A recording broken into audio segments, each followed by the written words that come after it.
Too many people in America fear their government, and the government is being run by too many powerful agencies like the IRS and others. I think it's time the people take the country back through their representative government.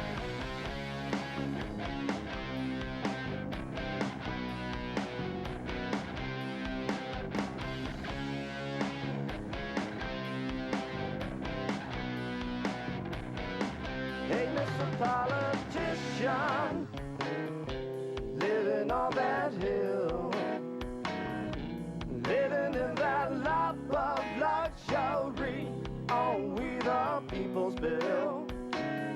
Don't have a clue how the other half lives, and that is a shame. It's time to stop the tyranny. You keep pushing through your bills. Going for a revolution, going for it now. It's time to save our Constitution while we still got the guns in our hands.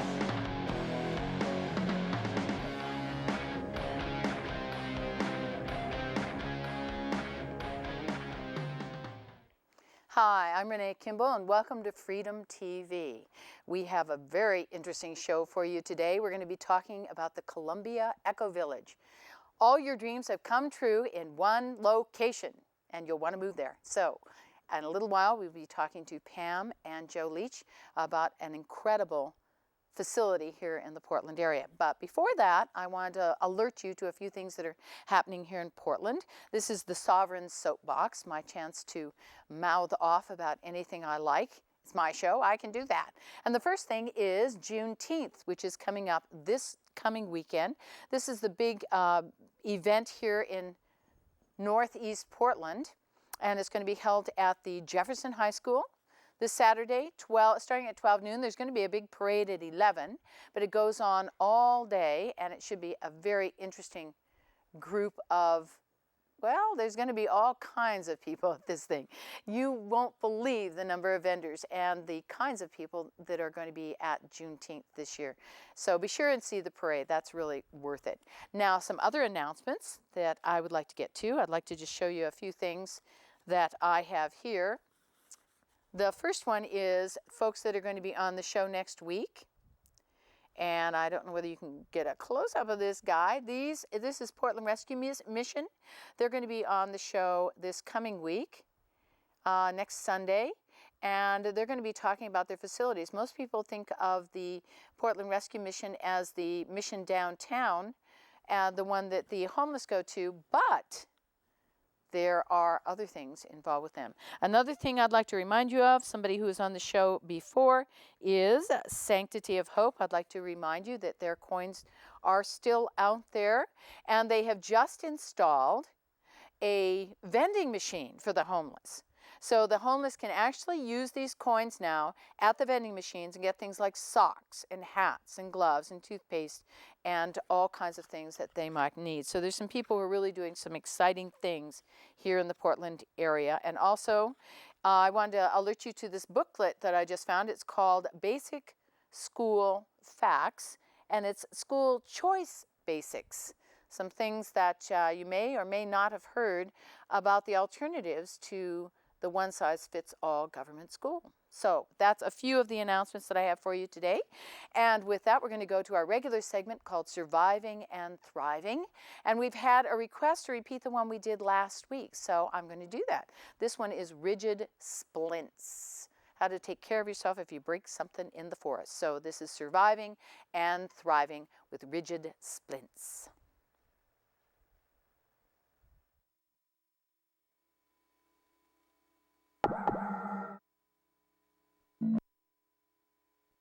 When using a rigid splint, all you're doing is utilizing a stiff, in this case, stick to support the injured location on both sides or on top and bottom.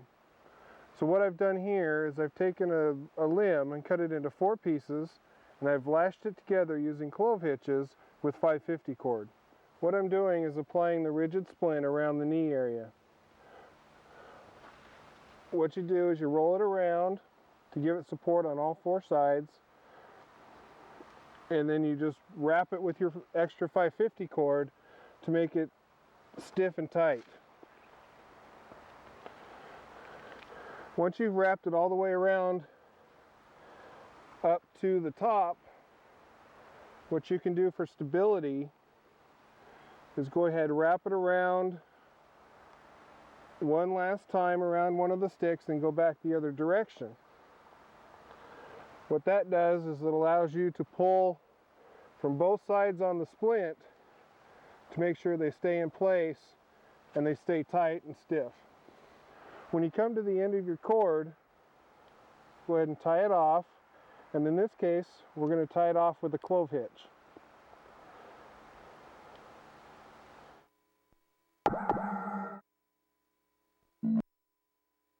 When doing a two-person assist, it's very important that the two people assisting don't actually do any of the moving. All we do is stabilize so that the injured party can lift themselves under their own power. We are here to stabilize so that she can use her good leg and then use us instead of her bad leg.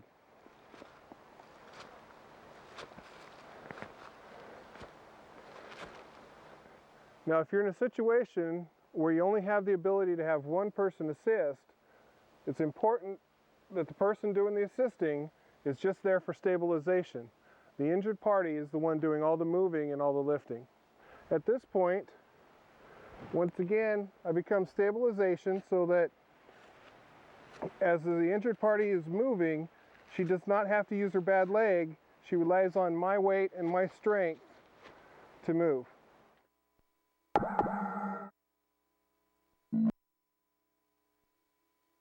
When building a stretcher for transportation, we need to be sure of a few key points. First of all, you need to be sure that the sticks that you use are long enough as well as thick enough in diameter. You need to make sure that they are strong enough to hold the individual that you're transporting, as well as long enough to be able to carry them appropriately and safely. It is very important that the joints of the sticks are very strong and sturdy as you transport the individual. Many people prefer to lash these together, and this can be done using the 550 cord. In this particular case, we're using zip ties because it's just as strong as lashing and it speeds up construction.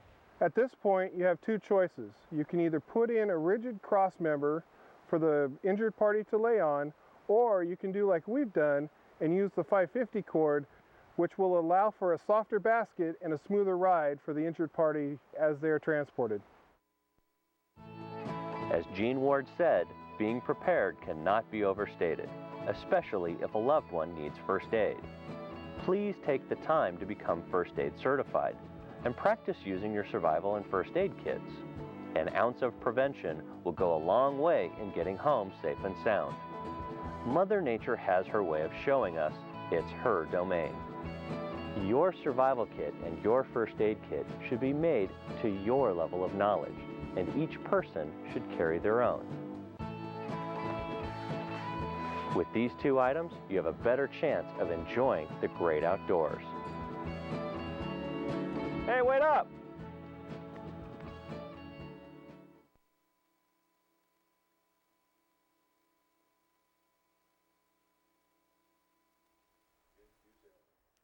Hi, welcome back to Freedom TV, and I'm here with Pam and Joe Leitch, and we're going to be talking about Columbia Eco Village. Now, I heard about this a little while ago, and I went, no way, somebody did this already. Tell me, what is Eco Village? What's the idea behind doing a whole village like this? Well, the idea, Renee, was to create an environment within the city so that people could leave their large single-family homes but still have privacy in a smaller footprint and have facilities that make up for some of their loss of large square footage. Right. And now you're actually in the city. It's not like out on a farm somewhere. No, we're definitely in the city. So it's, We're 46th and Killingsworth. oh, that's in the city. Yeah. Northeast. Yeah, right in the heart of where everything's happening. Yeah. That's great. Yeah. So why the idea of, well, first of all, how large is it? How large is the area? It's almost 4 acres. 4 acres. Well, that's Just pretty a good little under, size. yeah. With 37 households living on Really? the 4 acres. Yeah. And an organic farm. So you've got food, you've got Rainwater. rainwater, Chickens. Can I move in? Sure. Oh, I want to go. So you've got, it's basically a community that you've created. Now this is what's called, what, an intentional community? Where Yes. people, it doesn't sort of just happen, people come together with an idea and a vision to do this. How long ago did you guys start thinking this was an idea you wanted to do? Well, like all ideas, there's various starting points that start in your head and bubble up. But we actively started pursuing this particular idea on this particular piece of property about 2 years ago. 2 years ago. Wow, Yeah. that's pretty quick. It is. It is. Pretty That's quick, amazing. yeah. So did you have the property all along, or did you just decide all of a sudden, okay, it's time to move, time to get the property and go? About 5 years ago, we bought the property and started working on putting edible plants in place and removing the blackberries. And that was 1.6 acres, only a portion of the property. The adjacent apartments Right. came up for sale.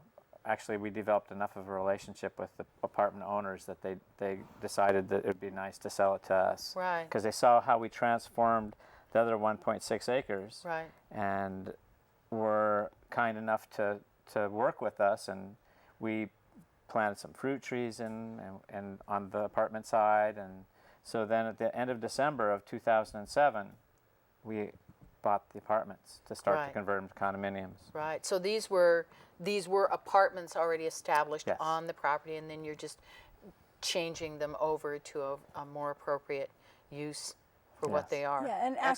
actually in the early 1900s, it was originally one farm. And Oh, then it really? had been divided in the 70s, Ah. with half of it left as the farm, and the other half they put apartments on. So we Right. really brought the piece of property back together. Oh, how about that? Great. Yeah. So it's just reuniting the pieces of the puzzle Right. in a whole new purpose and design. Right. Well, let's take a look at some of the pictures. We've Okay. got a raft of pictures to go through. This is great. If we can bring some of the pictures, starting up with the Eco Village. This is, of course, people. Now, the one up on the right, those are the original people that were involved in it? Or? That's a work party. It's a landscape work Oh, party. okay. So we just gathered the work party together and say, let's get a picture of everyone. So a couple of people had kids. Yeah, so I think all those people are actually living on site now. Excellent. Yeah. Okay, and again, this is, I think this is one of your workshops or something? Yeah, we've done quite a bit of training since we're all kind of living together and figuring this out. There aren't a lot of models for this. We've had trainers come in from other communities really. and kind of give us hints and workshops on how to make this work from an interpersonal perspective. Okay, and this is now were these the original apartments or were these new buildings? These are original buildings, and we Wow. took it down to the studs, as you see here, Yeah. and blew and closed cell foam, and that closed the envelope up. We also added windows, and we put fiberglass windows in where there weren't any before. But the closed cell foam brought the walls up to code insulation-wise. Wow, cool. And that was what made Excellent. the difference. We put a rain screen on over that. Okay, and then that's the rain that's the rain barrier. screen. Right. Right. And then Excellent. plywood over that, and then we put the hardy panel, which is probably the next picture. Yep, I think that might be the next. Well, Oh, Well, you're there- seeing some of Yeah. the hardy panel on the left, Unpainted. unpainted hardy Yeah. panel, right? so there's the underbarrier on the right. and Right. the- And we put metal roofs on, standing seam, 24 gauge metal roof. right. So the metal roofs last forever. 50 Right. years. at 50 least. years. My They'll gosh. outlive me, so that was a goal. Hey, there you go. And there's the hardy panel on the left, and you'll see on the next slide, I think, too, Yeah, the hardy panel, great. which is a cement. And you can see our courtyard. It's a cement-based panel product. Right. yeah. rather than Termites a don't wood-based. like it. Oh, good. Anything termites don't like, we're into. And this is one of these smaller residences. Yes. That is, we call that the artist studio, and it overlooks a couple ponds, and it's Oh, just how cool. It's one of our outbuildings where people can just kind of hang out if Hang they want out, some just, you know, outdoor private hover. space. Yeah. right, exactly. Excellent. And this is the. That's the 1912 farmhouse. So It's a this- craftsman house. Oh, really? Oh, gosh. Oh, And jealous already. We use this Look at house as our community building, so the Oh, bedrooms okay. are used as guest rooms when people want to eat together. We use the large living room to eat together. Excellent. Upstairs bathroom, kitchen. It's really just a classic house. It's a wonderful house to share with the community. Oh, excellent. So a lot of kids will have memories of growing up in this with house. a really neat farmhouse. Sort of like us with our grandmas, Yeah. you know? Similar idea. And beautiful woodwork. The Oh, yeah. original Amazing. owner was a builder and a cabinet maker. Oh, really? So they put a lot of TLC Oh, into yeah. this. Nice. As you see. Nice stuff. Lot of detail. Yeah. Beautiful work. And it's really enjoyable to eat a meal in there and hang out. And this is our work party. Excellent. Doing work on the fence in the front. Un-Xing the X's that were... Un-Xing, yes. We'll hear about those. We have a video. And plenty of spaces for bikes. Lots of bikes. Right. We're really strong believers in bikes, and bike transportation in the city. And a courtyard picture. Excellent. All the pretty pink leaves. And a storage building for our stuff. Stuff. All those boxes of stuff. Yes. Gotta We have all it. have stuff. Everybody gave up their garage, and they got little tiny storage cubicle in exchange. Right. And this is what the finished buildings look like. Cool. And then the walkways. And the walkways. We have lots of plants since then. And this is a rainwater catchment swale. And this is after a very heavy downpour. It actually fills with water, and then it percolates back into the soil. Right. Excellent. And, And more this is gardens just looking. more paths. We have lots yeah. of paths that go around the Lots property. of quiet. And even that it doesn't look like you're in the city, does Right, it? that's Yeah. the beauty. It really people doesn't. People can live in a little condo, but still have this farm and all this outdoor area Yeah. Lots of without feeling edibles. cramped. That's incredible. Plants to eat everywhere. And lots of paths and hidden little spaces for kids to play. Oh, cool. One of our dreams, and my dream, was to be sort of like my childhood, so I could just wander around the property yeah. and not having parents watch their kids so Yeah. carefully and worry about them. Yeah. But still having the kids have an opportunity to have some exploration and freedom. Like we did. Right. When Yeah. we were kids, we just yeah. wandered we till went it out was in the dark. field and lay down and look at the stars. That's what I'm Yeah. looking for. And of course the girls. Lots Yeah. of girls. Lots of girls. We have lots of girls, a lot of egg layers, and lots of kids too. We have 10 kids in our eco village. Really? 50 adults. Yeah. Whoa. That's a family. Yeah. We still have 2 units to sell, but And there's some So more it'll be a little outdoor bigger. area. That Yeah. was That's really our kind of deck. cool. Yeah. it's our deck, yeah. Wow. And again, some more happy More. people. More people, yep. I think this is one of the dinners you were having? Or? Yes, Yeah. it was. That's what it's about, having happy people getting along. And knowing your neighbors really well. Yeah.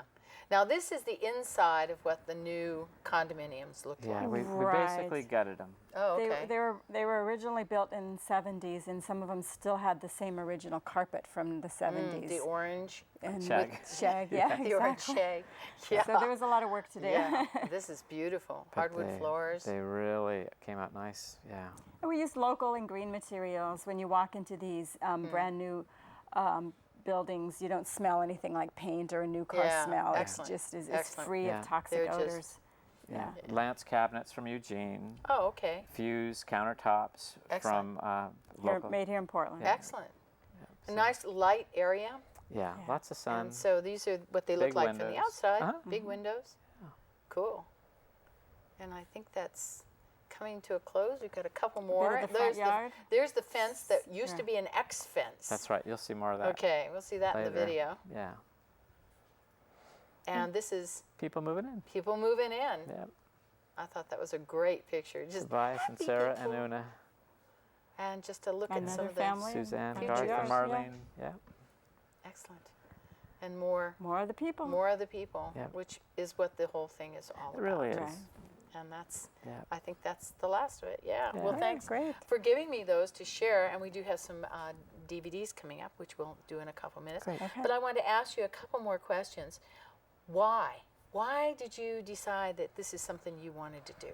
I mean, of all the things in the world you could do, oh, I think I'm going to build an eco village. Yeah. Sure, that comes right up to the top of the list.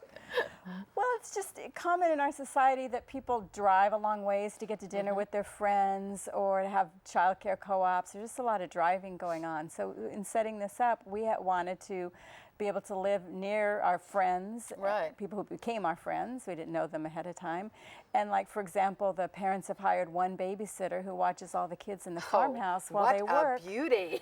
Yeah, and when my grandkids come over, I don't have to worry about having bicycles or toys Right. for them because the other kids have them. And Right, so it's excellent. just a great way to have a small footprint house, yet still have All the amenities of having a amenities. large family in a Right. large community. Right. And Yeah. meals together too. And meals together. We have rotating cooks, so we'll have Excellent.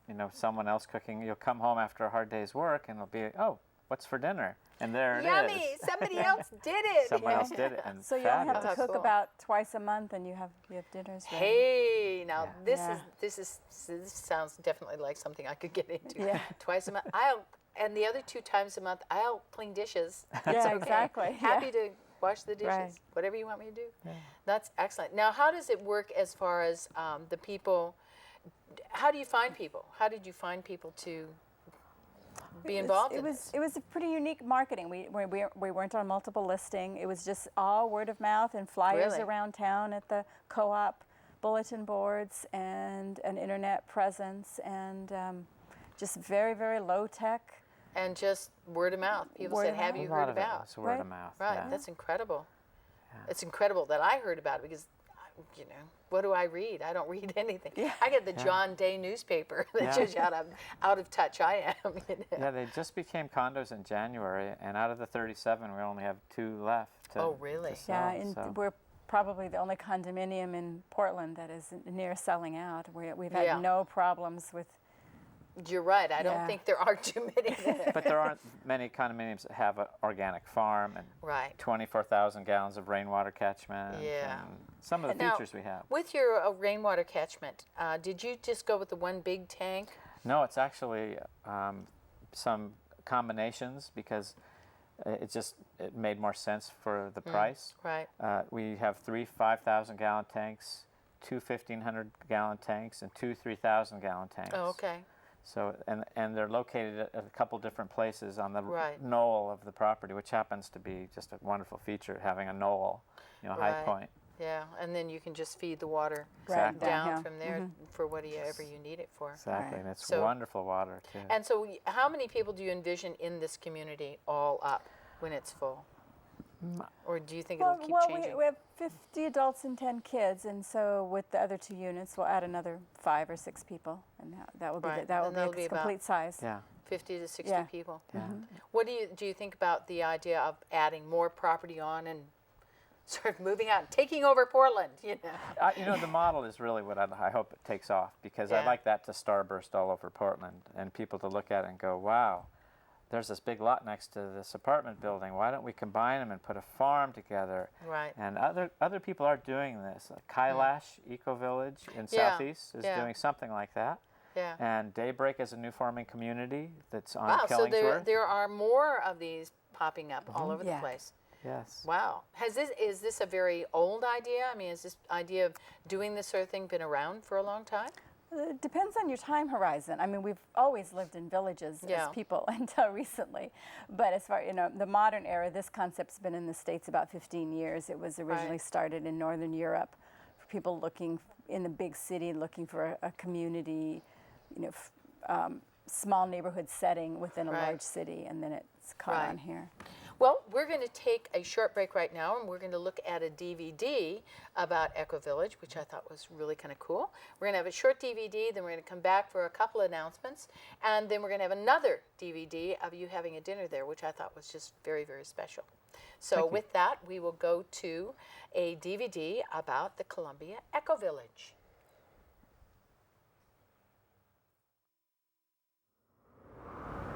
Landscape team has been working with the maintenance team, thinking about the front on Killingsworth and making it more inviting. And we have a TriMet bus stop right there, and people have nowhere to sit. So we're thinking that this cement bench, after it's cleaned up, of course, would make a great place for people to sit. It's been here all the time, hidden in this fire circle, north of the deck and the farmhouse. We're going to lift it and out there and flag it. We think that it'll be really good for these bus riders and for the front. So Ken, what are you guys doing today? Well, Oh, I know. we're obeying the laws of feng shui. There's a road here, condos here, and the fence was like this. X, X, X, X, X. X's, these big X's. An exclusive X fence all the way down between posts. Don't come in. So this one will go up, all the way up, and this one will go down. and they'll end up going straight. It's now more open. Instead of all these X's, they'll be straight lines. They'll look better. Like, welcome to Columbia Eco Village. We love you. Please come. And then behind it, we'll put the field fence that I was showing you earlier. It's farm field, farm field, something like that. Farm, let's see what's it called? Field fencing. And what we'll do is we'll stretch it across all the railroad ties that are out there on their ends. And then you can see these puddles that are in the sidewalk area. We're going to bring in some clover and some chips and plant and beautify the sidewalk and make it so it's not a muddy, wet area and make it easy to walk on.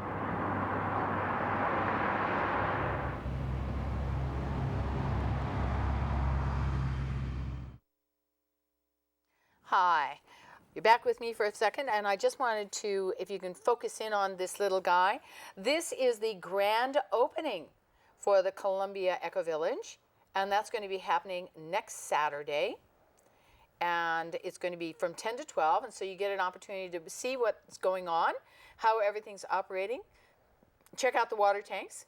Check out the farm. Check out the farmhouse. Oh, I want to go look inside. Check out everything. Check out the chickens. So be sure and go to that next Saturday between 10 and 12. I'm going to see if I can try and work this into my schedule. I have to do something next Saturday, but I just thought of a way. There's a possibility, so I may actually get to go.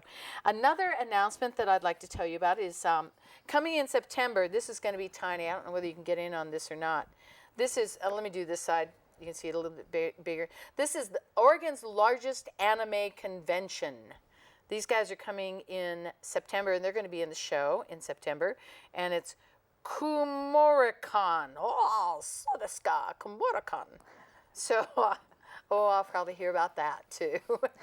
This anime convention is going to be coming in September, and they're going to be on the show. And one last thing I would like to show you is somebody gave me this, and it says this is a carbon credit coupon, 1 week value. This coupon allows you 1 free week of breathing.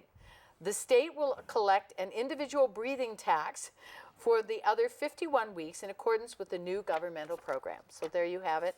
It's official. There's going to be a government tax on breathing.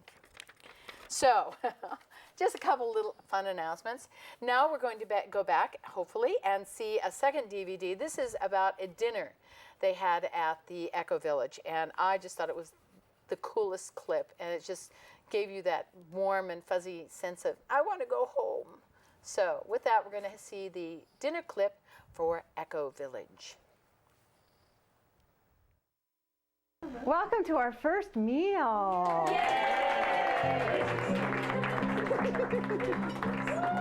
So we're having an Indian meal. Oh, okay. Welcome to India. Is this the first time you've cooked for this many people? This is the first time I've cooked for this many people. I've cooked for maybe 20 or 25. That's not a big deal, but 40 is a little tough for me to distinguish how much is enough for 40 and how much is too much for 40. For the first meal tonight, Laura just said, I'll cook the first meal. And so I said, I'll assist you. And so now it's like a sign up. So, you know, it's like we have this certain date that there's a meal, and we need a lead cook and an assistant cook and 2 cleanup people. What made you decide on this particular menu for tonight? Well, our food survey we did, asking people what foods they preferred, came back, some people gluten intolerant, some people couldn't have potatoes, some people couldn't have tomatoes, some couldn't have dairy, a lot of vegetarians. So what we have tonight is an Indian meal. Everything here except for the raita is dairy-free, soy-free, wheat-free, gluten-free, sugar-free. Healthy. Yeah, healthy. Everything is organic. We're trying to go by those values we established for the whole community of buying locally, buying sustainably, organic, and you know, to do as much as we can to tread lightly on the planet.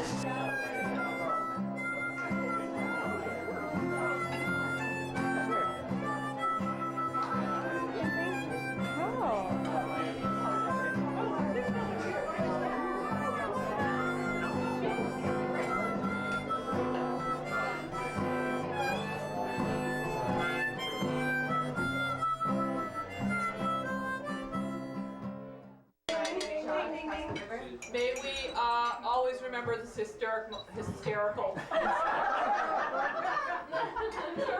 historic moment.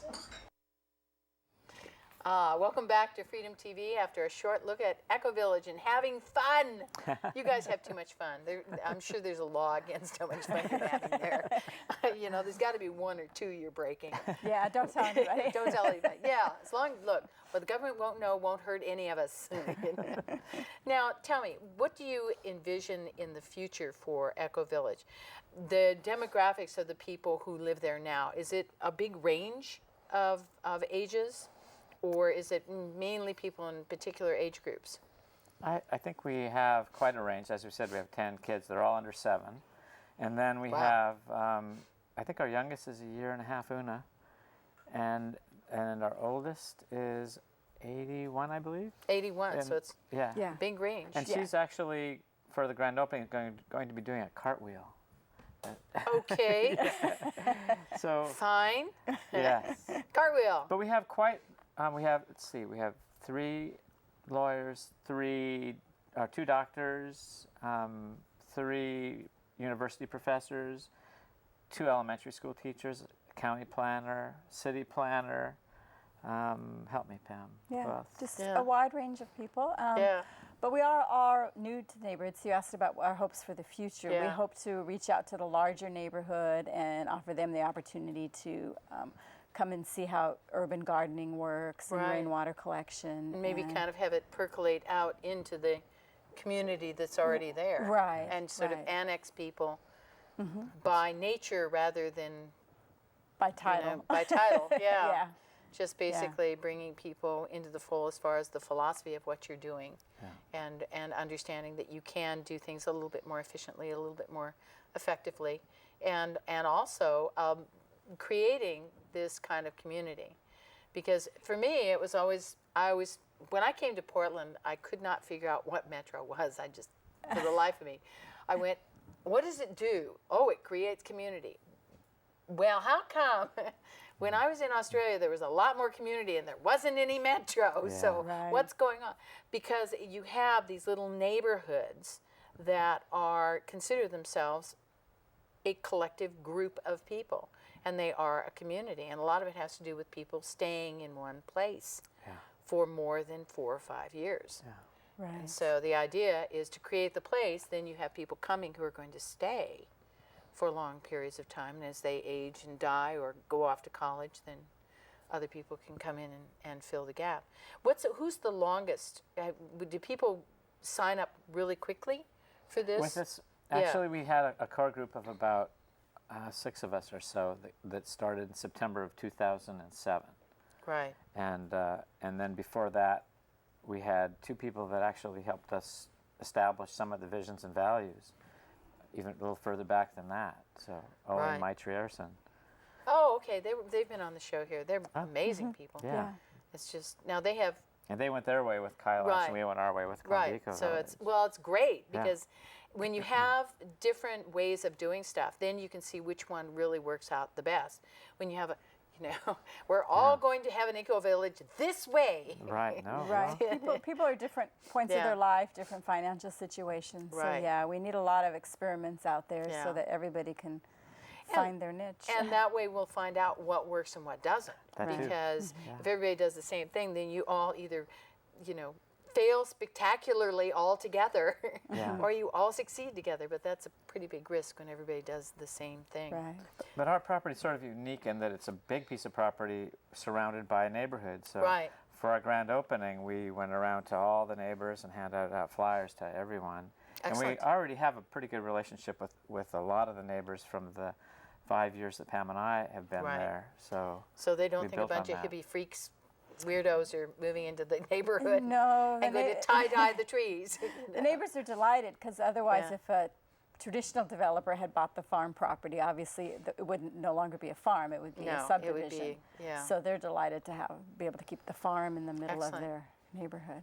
Now, do you currently grow enough on the farm to supply any of your needs there that you have for the certain things that we have extra, too much of. Like we have a lot of walnuts because the original grove is still there. Oh, really? We have a lot of figs because the original groves are still there. So we have so much abundance of some things, and others that aren't necessarily supplying all our needs, Right. but they're supplementing them significantly. And we have younger fruit trees that we've planted of specialty varieties Right. and disease-resistant varieties. They're still small, so. They're not going to be kicking it out anytime too soon, Right. but Well, I mean, they will and be. the hope is that at least during the summer we can provide all of our fresh produce. Right, Which and is just keep those. a great lead towards self-sufficiency. Yeah. Yeah. Now, do you have people who have dedicated to be like the gardeners, or is it sort of everybody gets to do everything? No, we have teams. Teams? And the landscape team is the largest team because we have Okay. a lot of land. But people have their own individual plots that they work on, and then we have work parties all the time where people can come out and work on the community areas of Right. weeding or planting Now, things. do you have any area that's just we'll let the gardener do that? We have no gardener, and in fact, Really? most condominiums have a management company. We have no management Oh, company. okay. We're doing all of our own accounting, all of our own Excellent. all of our own management. So we have no outside company doing anything for So us. it's all done in-house, Right. and then We have a B team, and then what we have the garden team includes the people that work with the annuals exclusively, and then we have a pruning team, and then we have a whole subdivision of teams under okay. landscape. Cool. And then there's other teams that aren't even related to working directly in the land. And then we have a board as well that represents us. Right. So it's a combination of Yeah. all working together. Right, maintenance has to be done. And Right. We have a maintenance team. Yeah. team, children's team, a process team, so that if there happens to be any conflicts between neighbors, there's a process set up to deal with it instead of just slamming your door. Just sending them out with brooms and letting them work it out. Yeah. I don't know, the brooms. You could sounds sell okay. tickets, could be a popcorn, have a whole entertainment thing going on. How much damage can you do with a broom, really? But we also go through training. So we have Okay. conflict resolution, facilitation, and Consensus training. So those are the Consensus three training. that everyone's required to go to. Right. And so even the best of families have conflicts. So it's a question of good communication skills and managing those conflicts rather Right. than not handling them well. Right. So the conflicts do happen in the communities. What kind of conflicts come up? What kind of things do people normally have disagreements over? all kinds of things. Like on the food, is it going to be all local? Is it going to be all organic? What's the cost point? You know, there's just, when you're eating, just simplest thing of eating together raises all kinds of issues. Yeah, I mean, it's like gluten intolerant, wheat intolerant, rice intolerant. It's like, okay, we're having water and well, dandelions today. Yeah. That's sort of the... Typically, we're a rather new community. We've heard from other communities that the two biggest issues are pets, like barking dogs or the cat using someone else's garden. Oh, yeah. Or children, different ways of disciplining, different tolerances for noise levels. But we're still new, so we haven't had any of those issues percolate to the point of being a real problem, right, yeah. that kind of forces somebody out. Have you had anybody who's just said, no, I can't handle it, I'm leaving, I can't cope with this lifestyle? In the incoming process, people had to come to community dinners like the clip that you saw and had to come to meetings. So people pretty much self-selected out ahead of time before they had purchased real estate and then figured out they couldn't handle it. You really want people to know fully what they're getting into. You know, it's like, oh, gee, I didn't know that airport was there. It's like, really? Yep. Yeah, you do want to have people understand what they're getting into, because if you've never lived with a bunch of people,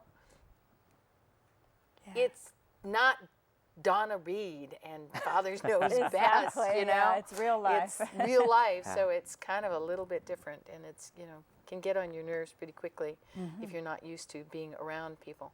But the property, as you said, on the property, there's lots of places where people can go off and you can have that time by yourself. Yeah. And everyone has their own kitchen, their own living room and bedrooms. So the model of co-housing is designed from years of experience, and our whole project and everything we've done here is standing on the shoulders of a lot of other communities. Right. And we've learned a lot from them, and that's why I think we're so as successful as we have been. Right.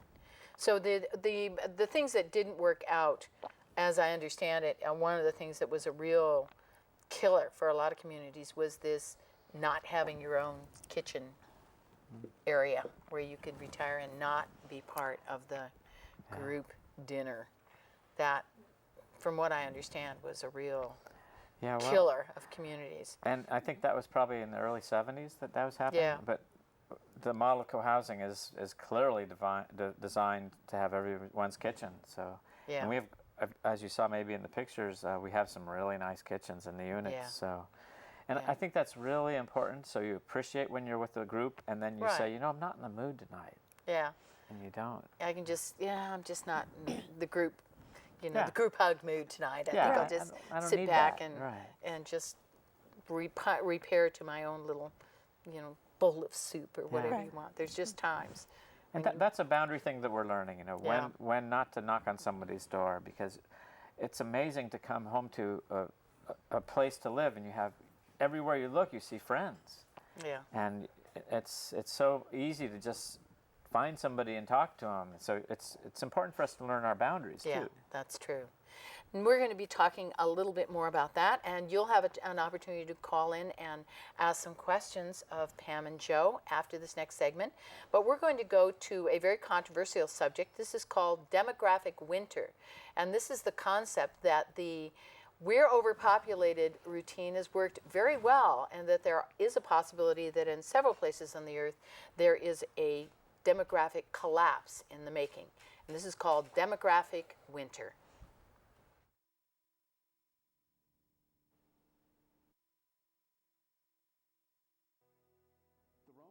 In the time of Julius Caesar, were totally preoccupied by the fear that they were not producing enough children. The sterile pagan nobility died out, and with them their ancestors' idea of Rome. No one wanted to have any children, and no one wanted to get married.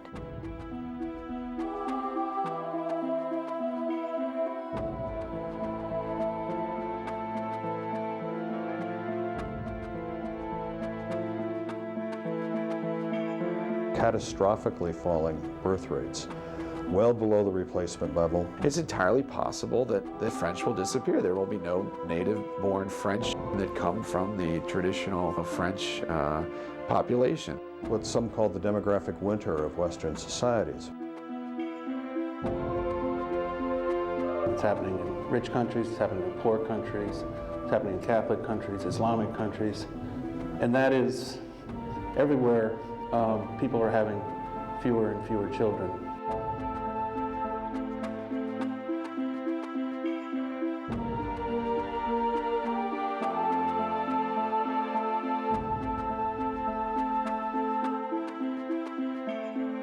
Never in history have we had economic prosperity accompanied by depopulation.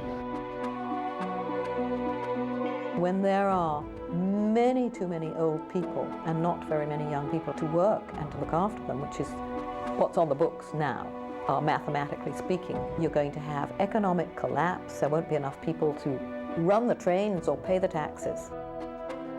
For those of us who were raised to believe in the teachings of Thomas Malthus or Charles Darwin, for example, these trends are very hard to absorb. And for such a small nation as Latvia, it might even endanger the survival of our nation. The only way you can sort of preserve the theory is to say, well, certain kinds of human beings are on the way to extinction.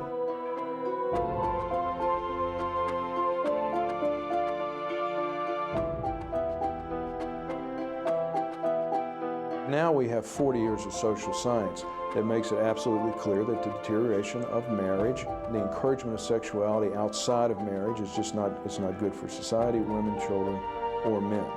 On every measure ever measured by the social sciences, the intact married family is the strongest on every outcome ever measured. We, as the policymakers, think that the best way to improve the demographic situation is by strengthening the families. It's also true, I think, for people who are worried about women's rights, about the gay rights, about environmentalism. All these movements are deeply informed by a 1970s era preoccupation with the so-called population bomb.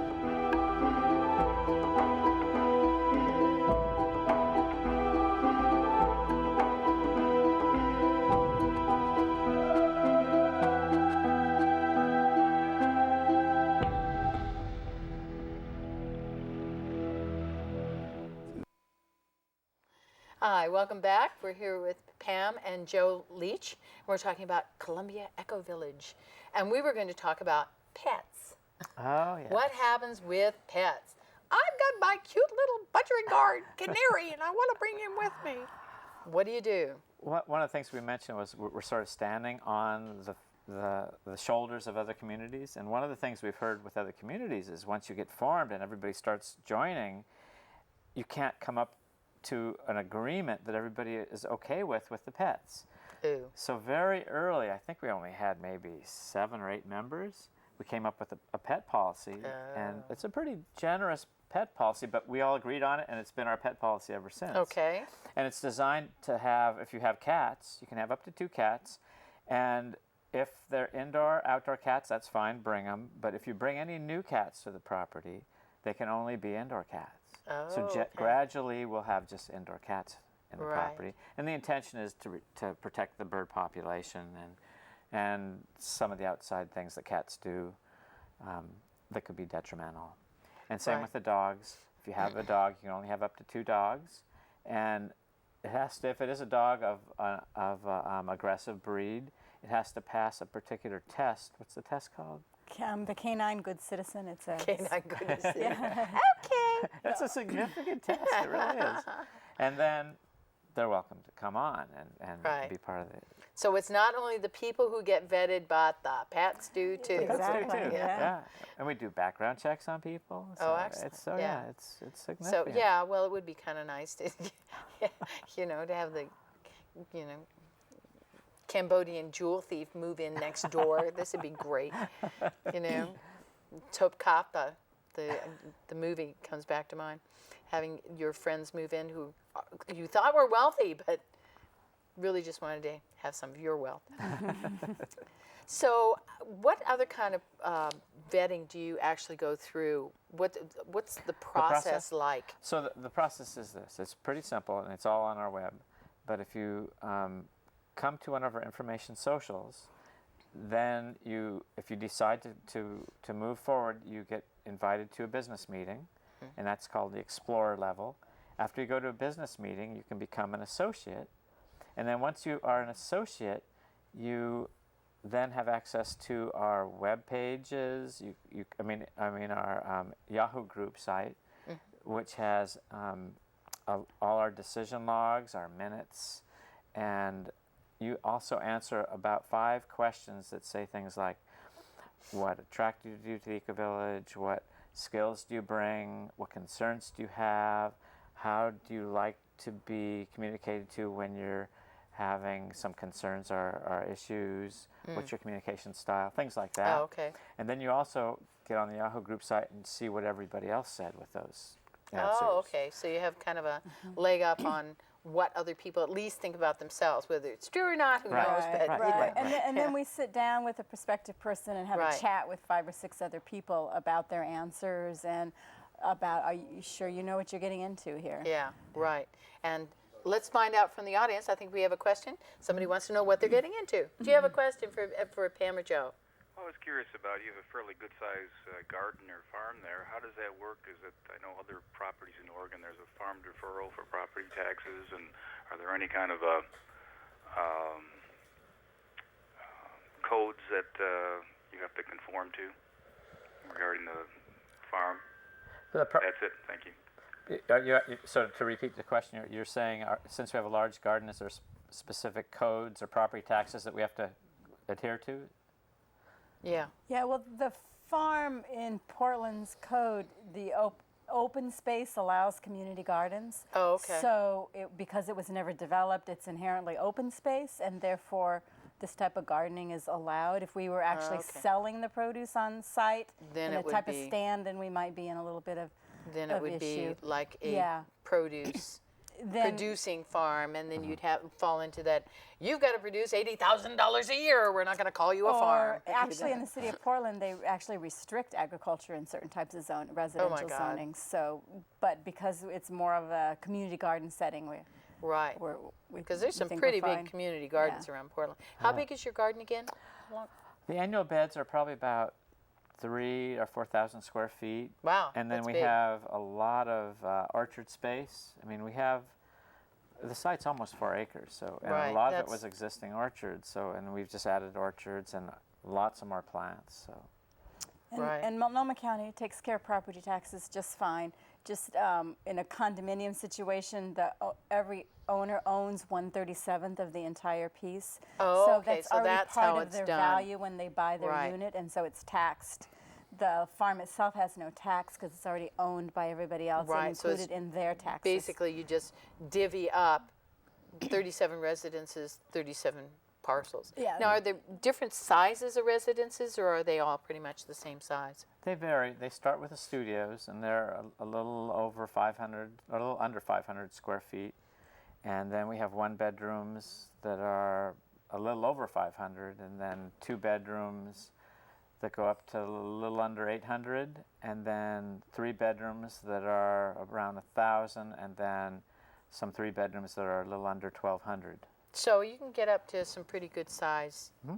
Now, is there any admonition of like, oh no, you can't have a larger house because you don't have enough people? No, not at all. So it's At basically. the very beginning, we wanted a lot of children, so we were trying to encourage children to be in families with children to be in the larger units, but just kind of naturally worked itself out. Right at this point, we have such a great balance that it doesn't matter. In the beginning, as Pam said, we actually did say we'd like to reserve the larger units for the ones the people with families. Right. So, but it just. But then again, the larger units are also the more expensive ones. So you got it. And young families can't really afford the expensive ones. As it turns out, we have young families in very small units because that's what they could afford. That's what they can afford.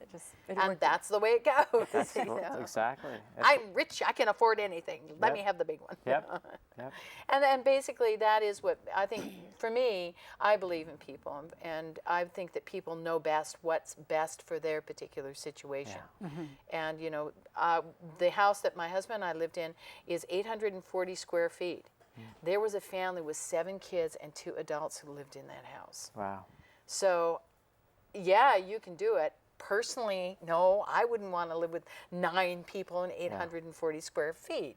That's just a bit beyond the pale for me. Yeah. But, if some people feel like that's what they want to do, or some people need the larger space, it should be up to them because they know what they can cope with, and I don't. Especially with the economic crisis, we had people who first thought they wanted a larger unit, but then with the credit crunch, they wanted wanted to live here, so they went ahead and got smaller units just so they could move in and still manage it. And we also have the big Craftsman house. That's almost 2,600 square feet. Right. 6 bedrooms, 2.5 baths. So, and you saw the pictures of it. So when you friends, feel the need for space. Or your friends are in town, you say, you reserve a room. That's or really you want to have a big party, a big Thanksgiving get-together or whatever. Reserve, the big farmhouse. The big farmhouse, and you can get together with that. Your What a parties great at idea. night and music or whatever you Now, want to do most of the other facilities that are like the Eco Village, do they have this big center location? Do most of them have that? Typically, most of them have what's called a common house. A common house. Of some type. And it's where everybody gathers and has a central location to get their mail, to pick up, notes and eat their meals and watch the kids. Mail. And, What do you do about mail? Does it all go to one location? We talked to the post office, and they initially, as most situations, wanted to put all our mail on the street and have it be a drop-off for all the units. And we talked to them, and they're very reasonable, and they said they agreed that we could have our mailbox, which are 3 separate mailboxes with 13 in each, to be in the center of the eco-village. Oh, okay. So cool. now we have that right in the center of the mailman. We put a special space for the mailman to park. Yeah. Cool. He comes right into the heart and lets it all out. That's right really there. cool. That's really really neat. nice, and it's lit. And Feels it's, in. yeah, You know? and everybody knows it, and it's really a nice system. That's really great. What a cool idea. Yeah. Then you know when the mails come and Yeah, and the village is in a courtyard configuration, so everybody looks in, so you know when people arrive and when they go, and even though that sounds sort of nosy, it turns out to be, it's nice to know what's going on in the village. Right. And to see when your friend gets there, so you can say, oh, I gotta see Larry, or I want to see Dennis, or whoever it is, and you see them and you go, you might be eating breakfast, or, but the way it's set up is all the kitchens face in. So you have an awareness of the community itself, which is really kind of cool. In our neighborhood, we have the exact opposite. We have Tenino Terraces, which has butt to the neighborhood, and everybody faces into the parking lot. Ooh, doesn't get worse than that. And it's just so unfriendly. So a situation like this would be just ideal to creating that harmony of a community, because everybody is looking at the community and nobody is sort of shunning the actual community. Well, I want to thank you very much for coming down and explaining Eco Village for us. Sure. And I really hope to get out there sometime soon and have a look. I hope I can come Saturday. Okay. You're But welcome. I'm very interested to see, especially the water catchment that you've got. That sounds exceptional. Please come by. And please, and I hope you can come back in a year or so and tell us more about what's going on and Be that glad you've to. taken over the neighborhood. Thanks, So Renee. thanks very much, Thank you, Pam and Renee. Joe, for coming in and joining us. Welcome. And thank all of you for coming in and joining us. And we will see you next week. Again, our guest is going to be Portland Rescue Mission. Some things about them you may not know. It's your voice. Keep using it. Thank you.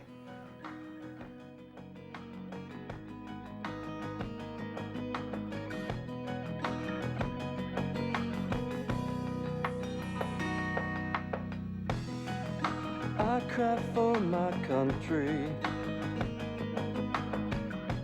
for the pain that it's been through. She's been made to suffer for the profit of a few. Storm clouds are forming, winds of change now touch our shores. Our hear forefathers are crying as the dream's been cruised. America, I show my love for thee with strength and loyalty. America, I show my